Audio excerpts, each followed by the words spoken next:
अस्सलामु अलैकुम वरहमतुल्लाहि वबरकातुहू। हम सबको पता है कि कुरान हिदायत की किताब है और कौन लोग इससे हिदायत हासिल कर सकते हैं, अल्लाह ताला सूरह अल-बक़रा की शुरू की 5 आयतों में हमें बता रहे हैं। बिस्मिल्लाहिर्रहमानिर्रहीम।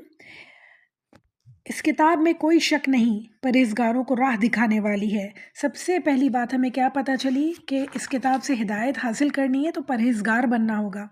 अल्लाह ताला ने जो चीज़ें हराम की हैं उनसे दूर रहना होगा, अपनी हुदूद को हमेशा कायम रखना होगा। फिर उसके बाद आयत नंबर 3 में अल्लाह ताला फरमा रहे हैं, जो लोग गैब पर ईमान लाते हैं और नमाज कायम रखते हैं और हमारे दिए हुए माल में से खर्च करते हैं।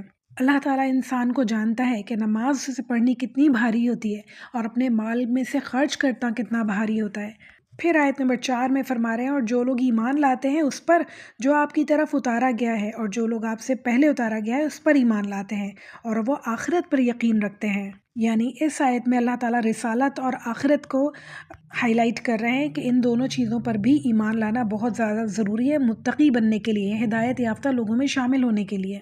फिर आयत नंबर 5 में अल्लाह ताला बता रहे हैं, यही लोग अपने रब की तरफ से हिदायत पर हैं और यही लोग फलाह और निजात पाने वाले हैं। अल्लाह हम सब को इन लोगों में शामिल फरमाए।